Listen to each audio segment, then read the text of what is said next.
So we're going to go ahead and work through our folding directions. Again, I just put my thumb here on where my watermark is, and I flip it over, and then I match these corners and fold along line 1. And I can see that I missed just a little bit here, so I'm going to refold.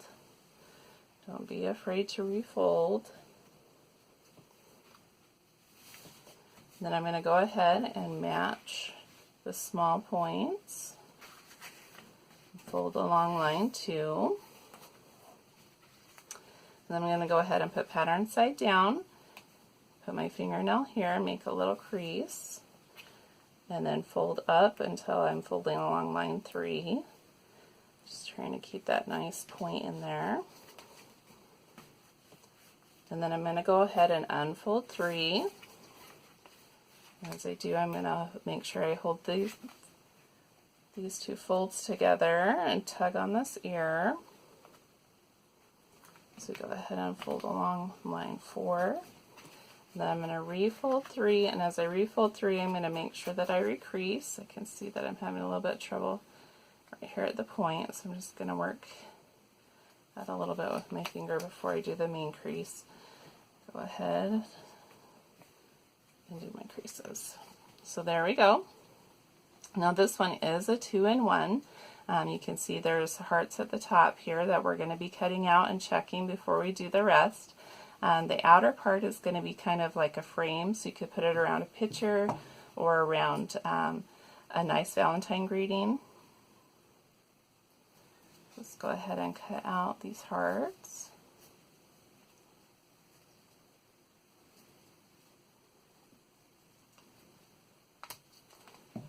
Check and make sure we got a good, looks good to me. You can see they're kind of, do the inner and outer one just so you can see. I did that with the other one. There's a slight difference, I think, just because of the thickness of the fold there. I am using the 20-pound copy paper, and sometimes I come from the bottom of the heart and sometimes I come from the top. Either way, I think usually when I'm cutting freehand I would probably flip over the paper and cut from the top, but since I'm trying to show you here how I cut out the shaded area specifically, I'm going to go ahead and cut this way. And I am satisfied with that heart as well, so those are good. And this time I'm going to go ahead and leave these 2 together until the second to last cut, because I'll go ahead and cut this one and then the final outer cut, just so I have something to hold on to. This bottom section, this 2-in-1 pattern, is actually good practice for transitions groups where you're going to have to turn the scissors when you're in. You can get really creative and find other ways to do it, but this is to practice so that you cut in and pause, turn your paper, cut, pause, and turn the paper. It's just a little bit more advanced scissor skill. Just trying to help you as you're learning. There are still a few cuts that you can go ahead and cut from the side to a point.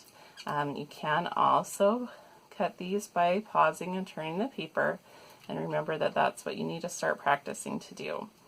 Now this one is a little bit tricky. You can see right here on the very edge the shaded area touches, so you can go ahead and cut in from that point. So just that little corner of the square is what is touching the outer edge. Otherwise you have to turn and pause, turn and pause. Pause and turn is what I should be saying. Pause and turn. And then pause and turn again. Or you could come from the outside to the point on this one.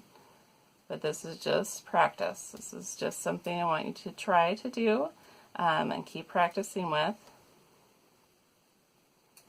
And then we have this little teeny shaded part here.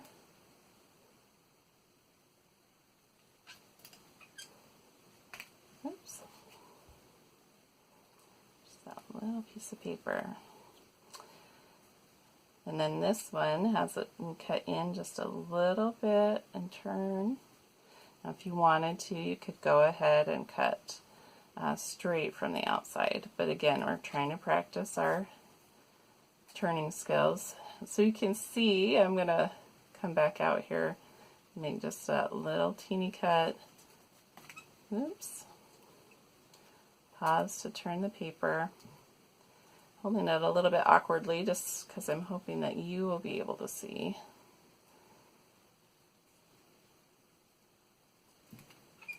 Okay, and then we have another cut out here. You are going to want to be careful not to overcut when you're doing this one, because if you overcut, you're going to cut into your other space. If you are having a lot of trouble, or if this is a little bit too challenging for what you're ready for, go ahead and print it larger. You can go ahead and increase the size of the picture and print it larger so that you can practice. That's a good way to make it less challenging, is to make it bigger so that you'll have more room. If you want it more challenging, go ahead and make it smaller. It's just up to you and what you would like to try to do. So this is the one on the box template, is smaller already than the normal one that we're going to be using on the 8.5 inch square paper. Technically this wrapping paper is the 9 inch square, but this pattern is designed for an 8.5 inch square paper. Okay, once we have all of those small pieces cut out, and this one does have a small center, so it is definitely going to show if we have any issues with our folding. But that's okay. That's part of our practicing and learning. And it'll definitely show here on the 20-pound copy paper that there is definitely some thickness to the fold, and it's we'll show that as we open it up. I'll show you in just a minute. I'm a very visual learner, so that is why I am showing you instead of just telling you or just providing patterns. We're going to go ahead and cut out on this outer edge here.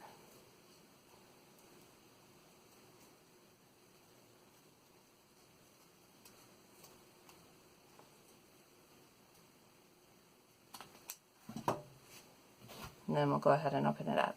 So technically it could be a 3-in-1 if you open the very center piece, but it's designed to be a 2-in-1. This one, the outer one, acts really well as a frame. If you wanted to put a picture of your family or your loved one inside the frame, it acts kind of like a decorative doily for a scrapbook, something like that. You can definitely see the little frayed edges here. I'm hoping you can definitely see that. That's just because this is the 20-pound copy paper. It's a little bit heavier paper, but it is the standard printing paper here in the United States, so that is why I am using that for the demonstration, because I'm assuming beginners at home are also using that. And I don't want to frustrate you by using a better paper and pretending that I'm so much better when it's really just the paper. So I'm not perfect, and I'm not going to pretend that I am. I just want to share these patterns with you. So there we go, and this little transitions one makes a really cool 2-in-1 snowflake. So now I'm going to go ahead and show you how to do that same thing, but on the paper with the full-size pattern and the paper. I'm using wrapping paper. You could use newspaper. Newspaper is a great one to practice on because you're upcycling, and if there's any problem, it just goes right back into the recycle bin where it would have gone anyway. So you're gaining a lot of knowledge through practice, but you're not having to do a large investment. So that's one of the reasons why I suggest newspaper. And if you're lucky enough to know a printer, you could use the newspaper end rolls. You might even be able to get those for free. So those are really nice, and then those won't have any printing on them. So they will keep longer, and even if it does yellow with age, I kind of like that look. So it's just up to you and what you like.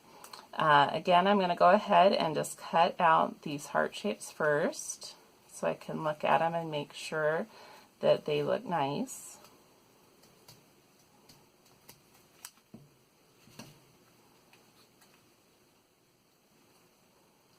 So I'm pretty happy with that one. And then we're going to go ahead and cut out the second one. And for some reason, whenever I come in from the left side, I like to start from the bottom of the heart. Normally, like I said, I would just flip the paper over if I was doing freehand and start from the top. But when I'm showing you, for some reason, that seems to be my preference. So again, this is a slightly different heart shape. You can make your hearts as tall and skinny, as short and plump as you want. It's just up to you on how you like it, how the different look that you like. So I am actually going to put another paper clip on here because I can feel that it's sliding just a little bit, and I want to make sure I have a good connection here because I'm going to be doing a lot of these small details. Just the same as we did before, it's just a little easier because the paper is thinner. And again, I want to remind you that if you don't want to fuss with the pattern on top, you can go ahead and sketch the design onto the paper, or just go ahead and freehand make your own design. You can make it similar to mine, or you could make it all your own. I am just sharing the pattern just to give you kind of an idea of what's possible and to help you practice your scissor skills. Just a little bit stuck there. I probably should have cut that out a little bit better. Sometimes I am a bad example, and I apologize for that. So, but even if you could come to a point, you can go ahead and turn the paper and cut back out. That does eliminate a lot of that sticking that happens. So again, this one looks like it's all enclosed, but there is this one little corner where I can come in and go ahead and make all these transition cuts where I pause and turn, and pause and turn again. You don't have to rush through it. You can give yourself time to get it the way you would like it. Pause and turn again, and I'm hoping that you're able to see.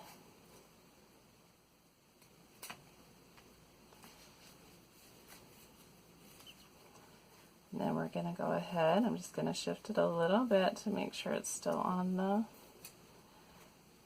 page. And then I'm going to go ahead and cut to the corner, cut to the corner again here, cut away that small little piece. And then this one, you could go ahead and come straight in from this side. There is just a little bit of a piece that goes this way. Pause and turn.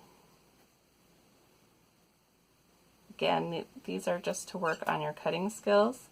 You can change it up as needed to match your skill level, whether you're more advanced or whether you want to make it a little more simple.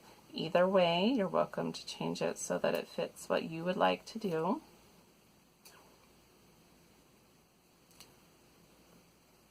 There we go. Okay, I'm going to move my paper clip again.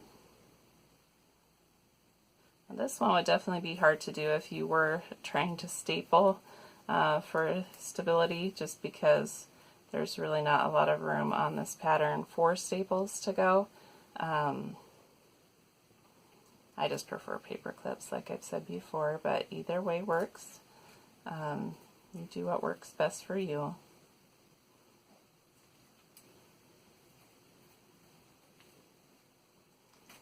And then one more time here in the center.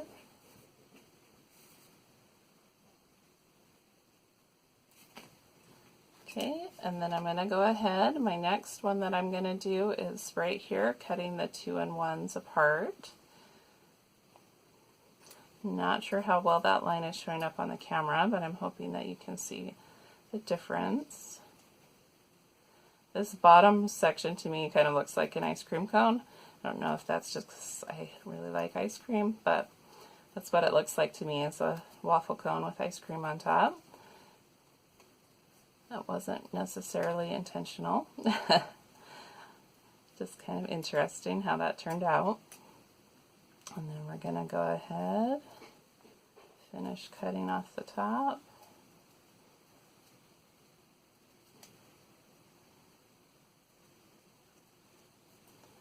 Shift that out of my way just a little bit. And there is one caution when you're using the paper clips. Just make sure that you don't accidentally snag. Sometimes this little edge here on the paper clip will kind of snag onto your paper as you're pulling it off. So just be careful of that. You don't want to be doing a super intricate design and be all done and excited to open it and then have it rip as you're taking off the paper clips. That is disappointing. I definitely feel that pain. So done it before, it happens, but just something to be aware of. So we're going to go ahead. I'm getting a little cluttered here, and I will put these on the scanner later so you can see what they look like flattened out. But we're going to go ahead and look and see how that one turned out. Turned out pretty good. I can see that you could do this in multiple colors and even multiple sizes. Just resize it on your computer. And you know, you could line up this way or this way, however you wanted to do it, just for a fun look. I don't know if you still get to do Valentine's boxes. That was always a fun thing when we were growing up. So if you did want to go ahead and do this pattern on here, you could trace it. Again, just avoiding that area, or you could just go ahead and freehand cut. I'm going to go ahead and open this one up also. This one might give me a little bit of trouble with the paper clip here. It's wanting to snag. Okay, that's good. That's what I warned you about. Make sure you don't accidentally rip things as you're taking off your supports. So here we go, opening it up. It definitely doesn't look like an ice cream cone once it's open, but it just does when it's folded. And you can see that little section that we cut through here. You can see that, but then it kind of hides itself. It's kind of a hidden little access cut that we did. There we go. Thank you for watching. Okay, since I already have this folded, I'm going to go ahead and show you a little bit of a bonus. So there is an imperfection in the wrapping paper here, and instead of cutting out these hearts, this time I'm going to be leaving the hearts, just so you can kind of see how it works, and maybe I'll shade this in a little bit. So I'm going to be cutting out this shaded area,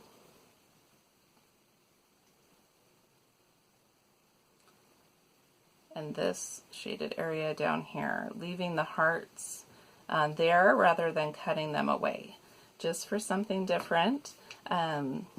Just wanting you to show you that there's more options, and of course wanting to play around a little bit with this paper and to show you what you can do if there is an imperfection. You can still work around it. So we're going to go ahead and cut this piece out here. Definitely can play around with positive and negative space, cutting stuff away or leaving it there just to see how it turns out on the final piece. That's just something up to you as a designer, something kind of fun to think about and play with as an idea.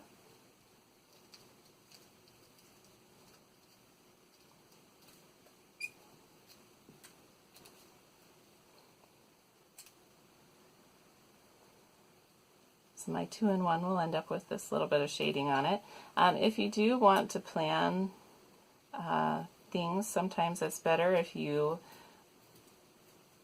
do your tracing on the side opposite from the side you're going to keep. It's just up to you how you would like to do that. I'm just going to go ahead and finish cutting along the outside.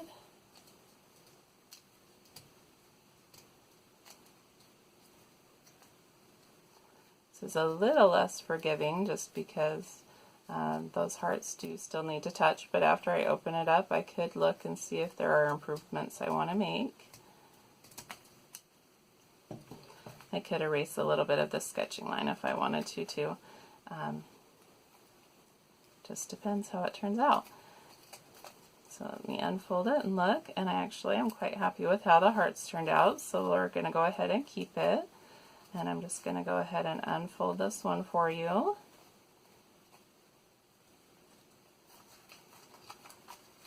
There's always more than one way to do something, so with hearts. You can cut them away, or you can plan to keep them as the solid part of your snowflake. So just something for you to think about. And I'll go ahead and open this little 2-in-1 center also, just so you can see how it turned out. It actually looks quite floral in shape to me right now. There we go. Thank you for watching.